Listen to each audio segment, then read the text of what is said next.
Assalamu alaikum. This is Shahrukh Mujumdar welcoming you all to the English news from BTV Chattogram. Let's begin with the headlines.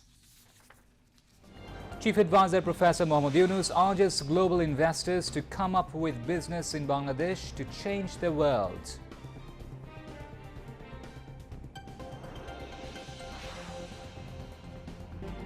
SpaceX's satellite-based internet service provider Starlink launches trial operations in Bangladesh.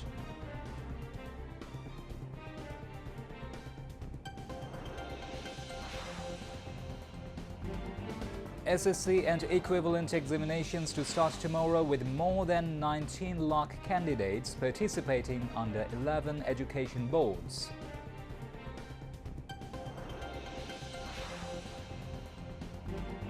At least 26 Palestinians killed and 80 missing in series of powerful Israeli airstrikes on Shujaia district in eastern Gaza City.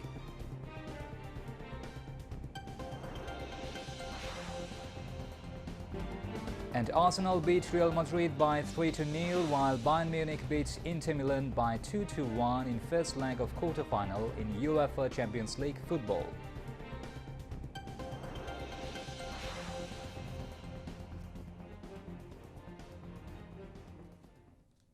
Those were the headlines. Now moving on to the details. Chief Advisor Professor Mohammad Yunus urged the global investors to come up with their business in Bangladesh to change the world, saying Bangladesh is the best place for investment. He said this while addressing the inaugural session of Bangladesh Investment Summit 2025 at Hotel Intercontinental in the capital today. Bangladesh Investment Development Authority (BIDA) organized this summit. In innovation category, Fabric Lagbe Limited, Walton and Bikash; in foreign investment category, and Square Pharmaceutical as local company were adorned with excellence in Investment Awards 2025. The chief advisor also conferred the awards. Chairman of Yongwan Corporation and a pioneer in Bangladesh's ready-made garments and textile sectors, Kihak Sang was awarded honorary citizenship of Bangladesh for his outstanding contributions to the industry and Bangladesh economy. Chief Advisor Professor Mohammad Yunus handed over the citizenship document to Kihak Sang. Professor Yunus said that if they want to make a business with a purpose along with the business we do, Bangladesh is the place. About how people become happy by doing business, the chief advisor said making money, of course, is happiness, but making other people happy is a super happiness. He said he does not look at Bangladesh alone, but looks at the whole region with powerful resources, stressing the need for earning money together and changing the lives of people together. The chief advisor said the business can be the powerful mechanism to change the world, emphasizing creation of a new civilization. He also focused on zero unemployment at the summit, saying the young generation can change the world as they have technology and innovative ideas. It's very powerful, crazy ideas and made them happen. So we invite you to join that crowd. Not only change Bangladesh by your business, change the world. I keep reminding people, yes, you want to make profit, go ahead, make profit. Maximize as much as you can. But we can add a little piece into it. Social purpose. You don't have to get disrupted by that. It's something that you can do, you have fun, like many of you do already. So if you want to make a business with a purpose, along with the business that we do, Bangladesh is the place.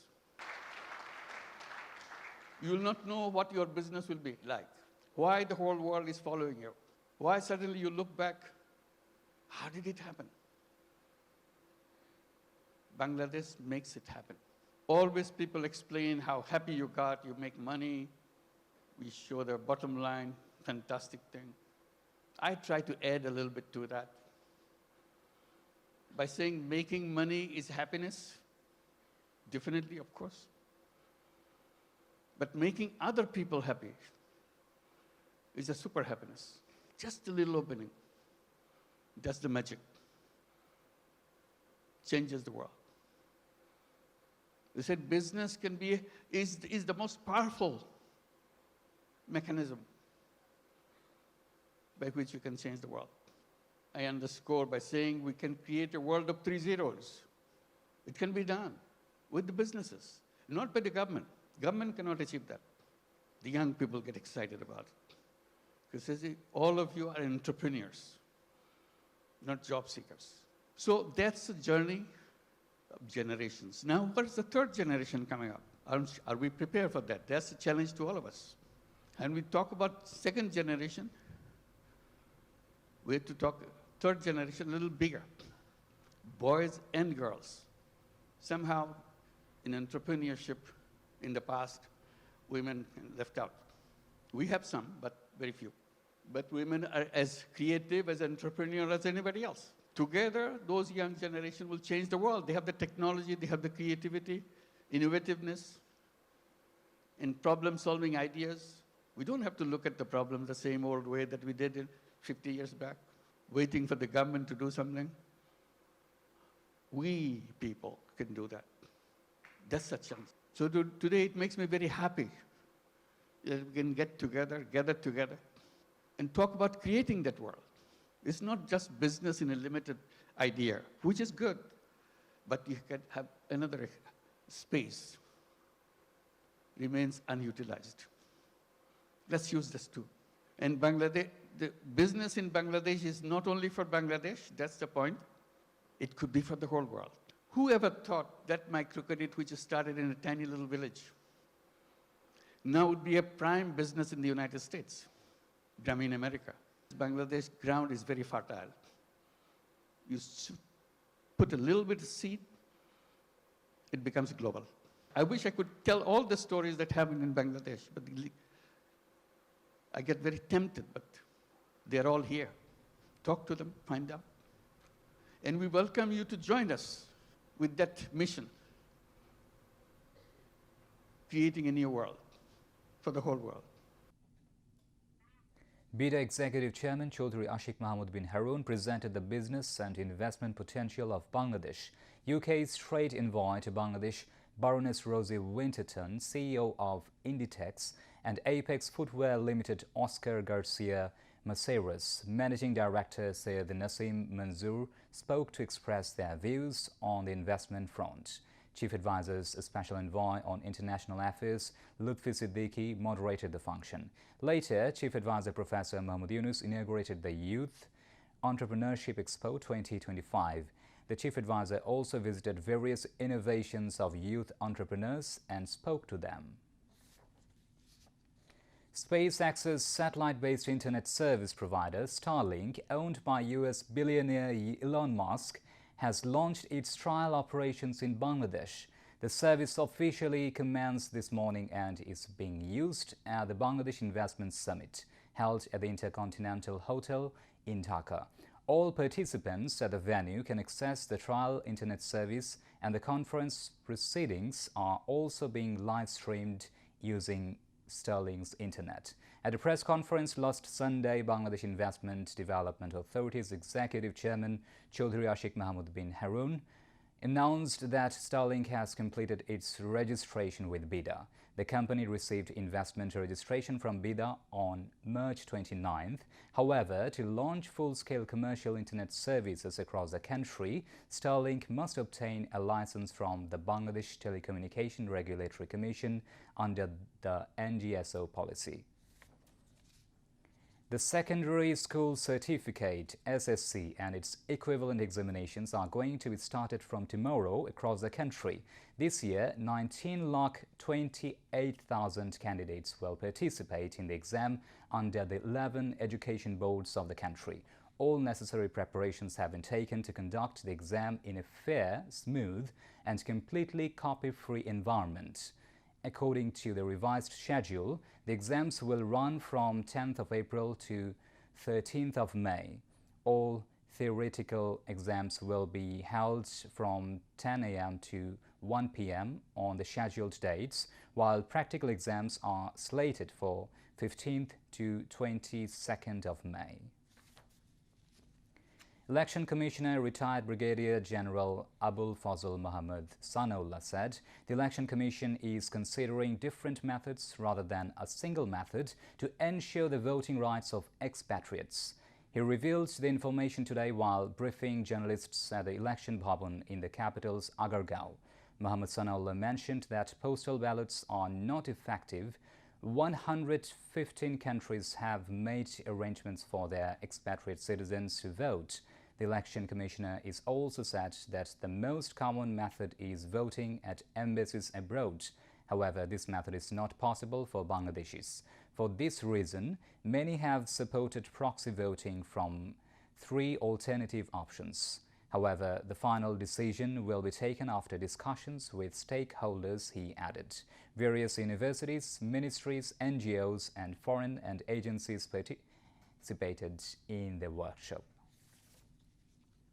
The government has arranged training for pilgrims traveling to Saudi Arabia to perform Holy Hajj, ensuring they can carry out their religious duties smoothly. Religious Affairs Advisor Dr. AFM Khalid Hussain inaugurated the Hajj Training Program 2025 at the Osmani Memorial Auditorium this morning. The training sessions cover various aspects such as how pilgrims should prepare for Hajj, what to bring, how to perform the Hajj rituals, how to return, and what to do in case of emergencies. The Religious Affairs Advisor mentioned that the government is working with all preparations to assist the Hajj pilgrims. He urged the pilgrims to acquire the necessary skills and qualifications through the training to perform the sacred Hajj properly. Now international news. At least 26 Palestinians are killed, 55 wounded and 80 missing in a series of powerful Israeli airstrikes on Shujaiya district in eastern Gaza City. Medical charity Doctors Without Borders said an Israeli attack hit close to its clinic in the so-called safe zone of Al-Mawasi in southern Gaza. Gaza's health ministry says at least 50,810 Palestinians are confirmed dead and 1,15,688 wounded in Israel's war on Gaza. The government media office updated its death toll to more than 61,700, saying thousands of people missing under the rubble are presumed dead. At least 1,139 people were killed in Israel during the Hamas-led October 7, 2023 attacks, and more than 200 were taken captive. At least 113 people were killed, including a provincial governor, and 200 more injured in the early hours of Tuesday when the roof of a nightclub in the Dominican capital Santo Domingo collapsed, authorities said. Rescue crews were working to pull out people still believed to be trapped under the rubble, said Juan Manuel Mendez, head of the Dominican Republic's Emergency Operations Center. Mendez did not give a tally for the number of people believed to have been inside the jet-set nightclub located near the coast. President Luis Abinader said the dead included Nelson Cruz, governor of the northern Montecristi province. "We deeply regret the tragedy," he wrote on X, adding that authorities were working tirelessly to recover the victims. "Our prayers are with the affected families." The US and Iran will hold direct talks over a possible nuclear deal on Saturday, says American President Donald Trump. The meeting has also been confirmed by Iran's foreign minister, who said the talks would be indirect but could be as much as opportunity as a test.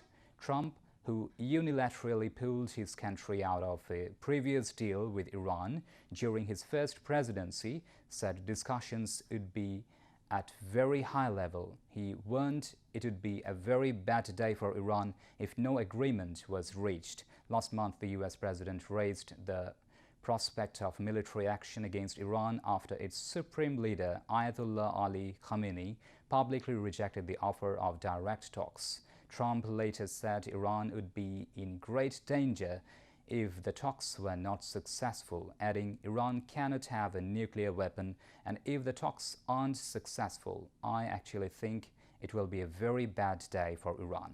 The president did not provide further details about the talks, including how progressed they are or which officials have been involved. Now news on sports. Football. Arsenal took a commanding 3-0 win over Real Madrid first leg lead in their Champions League quarter-final as Declan Rice stunned Real Madrid with 2 brilliant free kicks, the first scored in his career. The Gunners were the better side all evening and took the lead in the 58th minute when Rice curled the first of 2 excellent free kicks round the Real Madrid wall into the corner of the net past Thibaut Courtois. Michael Merino made sure that it was a memorable night for Arsenal when the curled